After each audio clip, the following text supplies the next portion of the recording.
اتنی اچھی سڑک! میں خوشی اور حیرت سے اچھل پڑا۔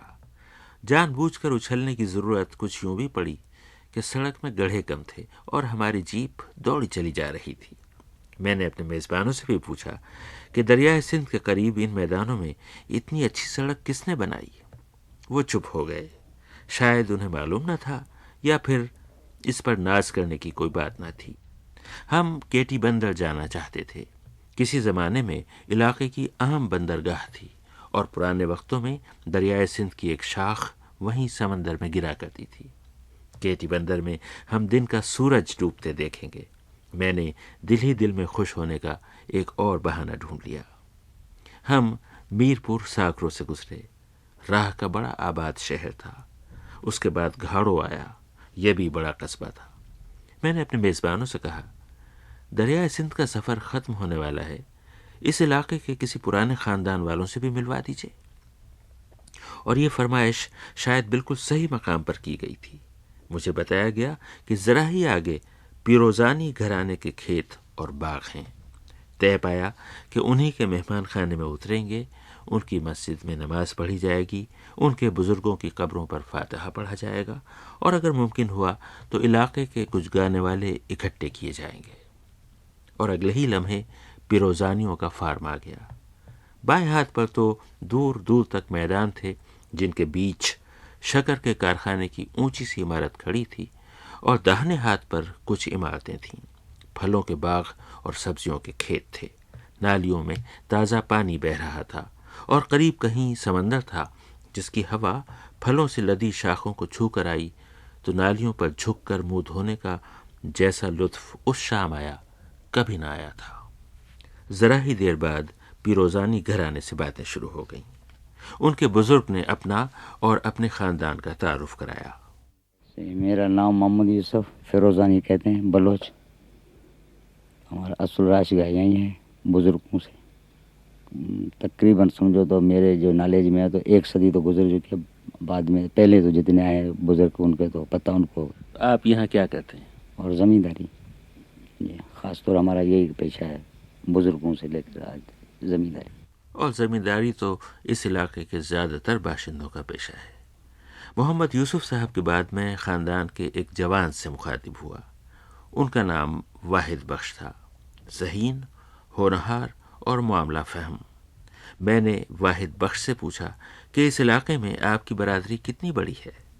ہماری برادری جہاں تک صرف پیروزانی فیملی ہے تو وہ تو بہت چھوٹی سی ہے، مگر جہاں تک کلمتی بلوچ قوم جو ہے اس کا تعلق ہے وہ تو میں سمجھتا ہوں کہ اس ہمارے علاقے میں تو 50% ہوگی، جہاں تک میرا اندازہ ہے۔ ہمارے ڈسٹرکٹ ٹھٹہ میں تو 1/4 ہوگی پوری ڈسٹرکٹ میں۔ میں اس علاقے میں جتنے کسانوں اور محنت کشوں سے ملا، زیادہ تر اپنے آپ کو کلمتی بلوچ کہتے تھے۔ سب کہتے تھے کہ انہوں نے 100 برس پہلے بلوچستان سے آ کر یہ علاقہ آباد کیا تھا۔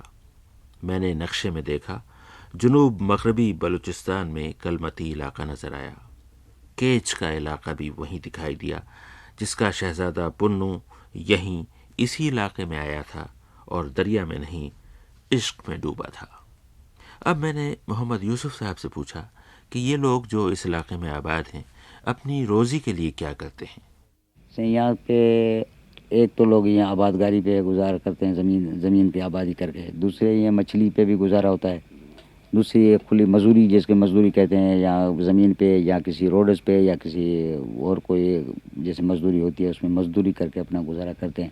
لیکن زیادہ تر لوگوں کو یہاں توجہ ہے ایک زمینداری، کاشتکاری پہ اور مچھلی پہ۔ مچھلی، دریائے سندھ کا یہ ڈیلٹا ہے، مچھلی پکڑنے کا کاروبار تو یہاں بہت بڑا ہونا چاہیے، ہے ایسا؟ ہاں، لیکن رہا سوال ہے ابھی قدرتاً مچھلی میں کمی ہو گئی ہے، یا تو یہ پہلے جیسے سسٹم تھا کہ 2 مہینے کے لیے پابندی ہوتی تھی تو بیج بڑھے، نسل بڑھے، ابھی وہ 2 مہینے کی پابندی بھی ختم کر دیا۔ تو دوسری بات یہ ہے کہ آہستہ آہستہ لوگوں میں جیسے وہ تجربہ آدمی کو سکھاتا ہے تو تجربے سے جال ایسے ایسے نکالے ہوئے ہیں، تو آج کل مچھلی چھوٹی سے بڑی تک جو ہے وہ پکڑتی رہتی ہے۔ تو میرے سمجھ میں تو وہ جو نسل بڑھتا ہے نا وہ کم ہو رہا ہے، اس لیے ابھی کاروبار میں تھوڑی کمی ہو گئی ہے۔ بحر عرب کے اس علاقے میں اتنی اچھی مچھلی اور اتنا عمدہ جھینگا ہوتا ہے کہ میں نے تو یہ سنا ہے کہ روس اور جاپان تک سے ٹرالر یہاں آتے ہیں، ریڈار کی مدد سے مچھلیوں کے غول ڈھونڈ کر اور جدید آلات سے انہیں سڑک کر اپنے جہاز بھر بھر کر لے جاتے ہیں۔ دنیا نے بہت ترقی کر لی ہے۔ ٹھٹا کے اس علاقے کی واحد ترقی مجھے اس شوگر مل میں نظر آئی جو میدانوں کے بیچ مینار کی طرح لیکن کچھ خاموش خاموش سا کھڑا تھا۔ میں نے واحد بخش پیروزانی سے پوچھا کہ آپ کے علاقے میں صنعتی ترقی ہوئی ہے؟ صنعتی ترقی سوائے اس الاسف شوگر مل کے جو 3 سال پہلے یہاں لگی ہے، جو مطلب کوئی بھی سیزن اپنا فل نہیں چلتی ہے، کچھ ان کا اپنا بجلی کا پرابلم تھا جو ان کو مہیا نہیں تھی، اور ابھی بھی وہاں بجلی لگی نہیں ہے، مگر یہ گرڈ اسٹیشن اسٹارٹ ہو گیا، اس پہ کچھ وہ امید بندھی ہے کہ چلو اب ریگولر یہ بھی چلے گی۔ اور دوسرا یہ ہے کہ جو مل والوں کی طرف سے فیسیلیٹیز ہونی چاہیے ایگریکلچرسٹ کو، جس پہ وہ کچھ گنے کی کاشت بڑھائیں، تو وہ ابھی تک کوئی صحیح انہوں نے ایسی فیسیلیٹی نہ دی ہے، نہ کوئی رہنمائی کی ہے جس پہ آگے وہ ہم لوگ گنا لگائیں یا اس پہ کچھ سوچیں۔ تو ابھی تک مل والوں کی طرف سے نہ کوئی ہماری حکومت کی طرف سے صحیح بات ہے اس علاقے میں کوئی ایگریکلچر کے متعلق ایسی رہنمائی ہوئی ہے جس میں کوئی آدمی اس پہ راستے پہ چل کے کچھ آگے بڑھے، بس جس کو جو اپنی سمجھ کے مطابق اچھا لگتا ہے وہ اگاتا ہے۔ اس کو کہتے ہیں افراتفری، اسے منصوبہ بندی کا فقدان بھی کہتے ہیں۔ سارا معاملہ غریب کسانوں کی سوجھ بوجھ پر چھوڑ دیا جائے تو پھر منڈی کے دلالوں کے سوا سب کا خسارہ ہے۔ اب میں نے محمد یوسف صاحب سے پوچھا کہ آخر یہ کیسی زمین ہے، کاشتکاروں کو فصلیں اگانے میں کتنی مدد ملتی ہے، شکر کا یہ کارخانہ لگنے سے یہاں کوئی فرق پڑا ہے یا نہیں؟ زراعت کے ابھی اتنا خاص فرق نہیں پڑا ہے، اس لیے کہ ہمارا پہلے شروع سے یہ ایک تو ملک غیر آباد تھا۔ جیسے نہریں آئی تو شروع میں گورنمنٹ نے یہ جو سم نالیاں وغیرہ ڈینیج وغیرہ تھا ان کا انتظام نہیں تھا، اس وجہ سے ہمارے زمینیں جو تھا وہ سم اور خور ہو گئے تھے۔ ابھی سمیں نالیاں بھی نکلی ہوئی ہیں، کچھ نکاسی بھی ہو رہی ہیں زمینیں، تو اس میں لوگ ایسے بھی بیچارے ہیں جن میں اتنی ہمت نہیں ہے کہ وہ اپنی زمین کو اپنے پاؤں پہ کھڑے ہو کے اس کو محنت کر کے تیار کریں۔ تو جو شوگر والے ہیں وہ بھی تعاون پورا سے نہیں کرتے ہیں آبادگاروں سے، اس وجہ سے ابھی آبادی بھی تھوڑی پیچھے کم ہے، اور دام میں بھی کچھ فرق ہے۔ گزر سال جو دام دیا تھا ابھی اس میں بھی کاٹ دیا، اور چینی میں تو سنا ہے ابھی دام بڑھا بھی دیا ہے ویپاریوں نے، اور زمینداروں کو آبادگاروں کو دام کم مل رہا ہے گنے میں، اس لیے شاید لوگوں کے کچھ آمدنی کم ہوئی ہے تو بجائے گنے کے اور دوسری کسی فصل کے پیچھے دوڑ رہے ہیں۔ بیچارے کاشتکار، مگر حکومت ان کی مدد تو کرتی ہوگی، انہیں مشورے، تعاون اور قرضے تو ملتے ہوں گے، حکومت کی کچھ اسکیمیں بھی ہوں گی۔ آپ کیا کہتے ہیں واحد بخش صاحب؟ وہ اسکیمیں تو حکومت کی بہت ہیں، مگر ان مالی اسکیموں سے مدد لینے کے لیے جائیں تو کچھ ہمارے گورنمنٹ کی اتنی پیچیدہ پالیسیاں جو لینے کے لیے آدمی لون جائے۔ ایک بات ہے کہ اگر میں صرف 1 لاکھ روپے کا لون سینکشن کرانے کے لیے جاتا ہوں تو مجھے اتنے چکر کاٹنے پڑتے ہیں کہ اس میں سے 25,000 تو میرے چکروں میں ہی خرچ ہو جاتے ہیں۔ تو یہ سوچتا ہوں کہ 25,000 تو ایسے ہی کم ہو گئے، باقی 75,000 مجھے اتنے دن بعد ملتے ہیں اس بھاگ دوڑ کے پیچھے، جو اتنے دن میں میرا باقی رہا سا پیچھے کا جو آبادی ہے یا کام ہے وہ اور خراب ہو جاتا ہے۔ لہذا پھر کوئی بھی آدمی مجبور ہو کے کوئی جاتا ہوگا، یا کوئی ایسا پاورفل ہوتا ہوگا جس کو ٹیلی فون پہ لون سینکشن ہو جاتا ہوگا وہ لے سکتا ہے، باقی ہمارے جیسا عام آدمی جو ہے وہ اس کے لیے بڑی دشواری ہوتی ہے لینے کے لیے۔ دشواری تو خیر کسانوں کا مقدر ہے، یہ بات سن کر مجھے کوئی حیرت نہیں ہوئی۔ دریائے سندھ کے ڈیلٹا کا یہ علاقہ کراچی جیسے عظیم شہر اور بڑی منڈی سے لگا ہوا ہے، اس علاقے کی دولت یہاں بھی پہنچتی ہوگی، منافع کی شکل میں کاشتکاروں زمینداروں کو خوشحالی نصیب ہوتی ہوگی۔ آپ کا کیا خیال ہے محمد یوسف پیروزانی صاحب؟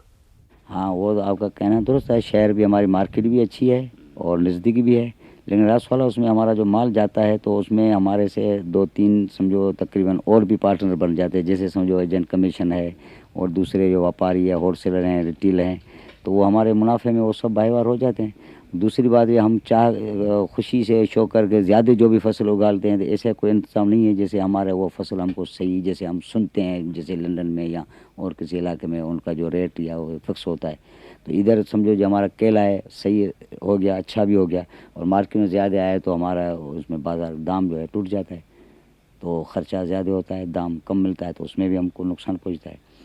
یہاں ٹماٹر ہے تو زیادہ ہو جاتا ہے تو ان کی مانگ کم ہو جاتی ہے، اس لیے ہم ان کو پھر اپنے جانور کو کھلاتے ہیں یا ویسے زمین میں چھوڑ دیتے ہیں، خراب ہو جاتا ہے، اس لیے ہم کو نقصان بھی پڑ جاتا ہے۔ محروم معاشرے میں پیداوار کے یوں ضائع ہو جانے کا تصور اس شام بھیانک خواب جیسا لگا۔ اچھا، یہ تو ہوئی زراعت کی بات۔ اب یہ بتائیے کہ اس علاقے میں تعلیم اور صحت کا کیا حال ہے؟ اسپتال کیسے ہیں؟ اسکول کیسے ہیں؟ محمد یوسف صاحب۔ دراصل یہاں جو صحت کا سوال ہے تو ہمارے یہاں گورنمنٹ نے اچھے کچھ ہم کو ہیلپ کیا ہے، ہاسپیٹل وغیرہ بھی بنا کے دی ہے، لیکن ابھی ہماری جو لائٹیں وغیرہ کی کمی کی وجہ سے جتنے ہم کو، جیسے ہمارے ایک بغان میں ہیلتھ سینٹر بنا ہوا ہے نزدیک ہمارے کو ہے، اس لیے میں ان کا ہی نام لیتا ہوں، تو ابھی تک اس میں کوئی لائٹ نہیں آئی ہے، بجلی نہیں آئی ہے، جتنے گورنمنٹ ہم کو ایکسرا پلان وغیرہ یا اور کچھ مشینری بھیجی ہے وہ ویسے فالتو پڑی ہوئی ہے، اس وجہ سے میں سمجھتا ہوں لوگوں کو ابھی ذاتی زیادہ فائدہ نہیں پہنچا ہے، اگر وہ ہو گیا تو پھر فائدہ ہوگا۔ باقی رہا تعلیم کا سوال تو آج کل تو یہ ہنگامہ ہوا ہے، اس لیے میرے خیال میں ابھی تعلیم پہلے والی ابھی نہیں رہی ہے۔ آپ کے یہاں اسکول وغیرہ کافی ہیں؟ اسکول ہے تو ہر گاؤں میں تقریباً ہے، لیکن ہمارے خود گاؤں میں بھی اسکول ہے، لیکن اللہ کے فضل جیسے منظور ہوئی ہے ادھوری جیسے برابر بنی نہیں ہے، 83 سے ابھی یہ 89 ہو چکا ہے، ابھی گرنے والی ہم بچے بھی ڈر سے ان کے اندر بٹھا کر نہیں پڑھاتے، 70-80 بچے پڑھتے ہیں، لیکن وہ بھی ہم اپنی جگی اپنے کوٹھی بنا کے اس میں بچے پڑھاتے ہیں۔ ہمیں تو بول تو دیا ہے جو بھی ذمہ دار آفیسر ہیں یا وہ جو ذمہ دار آدمی ہیں ان کو، لیکن ابھی ان پہ کوئی توجہ نہیں دی گئی ہے۔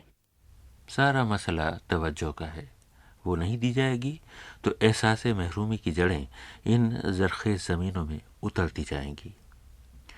واحد بخش صاحب، آپ بتائیے، آپ کیا سمجھتے ہیں، ان زمینوں کا یہ علاقہ غریب ہے، مفلس ہے، یا آپ اسے پسماندہ کہیں گے؟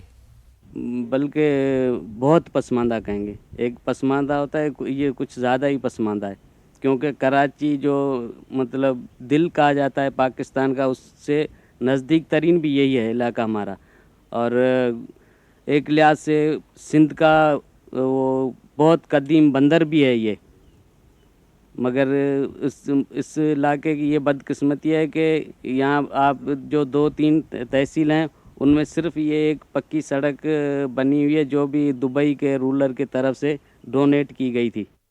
کس کی طرف سے؟ میں چونکا، یہ اتنی عمدہ سڑک دبئی کے شیخ کی طرف سے بنا کر دی گئی ہے کیا؟ جی ہاں، ان کو بھٹو صاحب نے یہاں زمین دی تھی اس کے لیے آنے جانے کے لیے، یا ان کا اسٹاف اس کے لیے، پھر انہوں نے سڑکیں یہ ایک ہی سڑک بنائی ہے جو صرف ان کے فارم پہ جا کے ختم ہو جاتی ہے، اور وہ بھی اب تو اس خستہ حالت میں ہو گئی ہے کہ اگر ذرا سی بارش ہو جائے تو اتنی تکلیف ہو جاتی ہے کہ اس پکی سڑک پہ بھی آپ گاڑی میں نہیں چل سکتے، اور سنا یہ ہے کہ اب یہ گورنمنٹ کو ہینڈ اوور کر دیا انہوں نے کہ اب آپ اسے سنبھالیں، مگر اس طرف ابھی تک کوئی ایسی توجہ نہیں دی گئی ہے، کہ صرف جو کسی نے ہمیں ایک سمجھیں ترس کھا کے بنا دیا، اب اس چیز کو سنبھال کے ہم پھر اس کو درست کریں کہ کچھ وقت یہ چلے، اگر اس کنڈیشن میں یہ رہی تو یہ بھی ختم ہو جائے گی۔ توجہ نہیں دی گئی، توجہ نہیں دی گئی، یہ جملہ بار بار سننے میں آیا۔ جس سڑک کو دیکھ کر میں خوشی سے اچھل پڑا تھا، اس کے مستقبل کی طرف سے اس مایوسی کا سبب بھی وہی تھا، توجہ نہیں دی گئی۔ ہاں، ایک بات ایسی ضرور ہے جو خوشی کا سبب بنی اس روز۔ محمد یوسف پیروزانی صاحب سے باتیں ہو رہی تھیں کہ دریائے سندھ کے اس آخری پڑاؤ پر چوری، ڈاکہ، مار پیٹ، قتل و غارت گری اور تشدد کا کیا حال ہے۔ اسی دوران گاؤں کے گانے والے اپنے باجے لے کر آ گئے تھے اور اپنی محفل آراستہ کر رہے تھے۔ میں نے اپنی کرسی محمد یوسف صاحب کے اور قریب کر لی اور پوچھا کہ اتنے الگ تھلگ علاقے میں چوریاں ہوتی ہیں، ڈاکے پڑتے ہیں؟ ہمارے یہاں اللہ کے فضل سے ایسے ڈاکہ یا چوری یا ویسے کوئی دہشت گرد کچھ بھی نہیں ہے، سکون ہے، آرام ہے، جو بھی لوگ ہیں سیدھے سادھے ہیں، ان کو برابر ابھی اتنی ہے، وہ اپنے کھانے کے لیے بھی پورا نہیں ہے، وہ اپنے مزدوری گزارے میں پورا ہے، باقی ہمارا جو یہ علاقہ اللہ کے فضل ادھر تو امید اللہ کے ذات میں کوئی چوری بھی نہیں ہے ہمارے علاقے میں، نہ ایسا کوئی جھگڑا یا ہنگامہ یا کوئی ایسے سیاسی چکر ہمارے یہاں علاقے میں نہیں ہے۔ کیا اس کی وجہ غریبی ہے؟ نہیں، اس کی وجہ ایک غریبی بھی ہے، یہاں لوگ بھی یہاں جو ہیں وہ سادگی سے وقت گزارتے ہیں، اس وجہ سے وہ اپنی سادگی اور تعلقات جیسے ہیں تو سب آپس میں جیسے رشتہ داری ہوتی ہے ہر قوم کے آپس میں، یہ نہیں سمجھتے ہیں کہ ہم فلانا ہے یا ہم فلانا ہے، ہم بلوچ ہے یا ہم سندھی ہیں، ہم سب یہ اپنے آپ مسلمان ہیں، بھائی ہیں، ہمارے یہاں کٹھے ساتھ میں ساتھ پنجابیوں کی بھی زمین ہے، مہاجروں کی بھی زمین ہے، وہ سندھیوں کی بھی ہیں، بلوچوں کی بھی ہے، پٹھانوں کی بھی ہے، لیکن ہم اللہ کے فضل سب آپس میں بھائی بھائی ہو کے رہتا ہوں اور آپس میں شادی غمی میں بھی شریک ہوتے رہتے ہیں۔ ہمارے یہاں علاقے میں یہ اصول ہے، اس لیے ہنگامہ اور جھگڑا بازی نہیں ہے۔ ناراض تھا میرے وکامن دا، اے ناراض تھا میرے وکامن دا، ایک خاص کلمے پڑھا من دا، پر حقو دے حق دا، یہ حقو دے حق دا، یہ حقو دے حق دا، اے ولی میں یہ حقو دے حق دا، پر ولی میں یا علی یا علی یا علی میں جت سنیانی تشے وہ جلی میں جت سنیانی تشے وہ جلی اے علی یا علی یا علی میں جت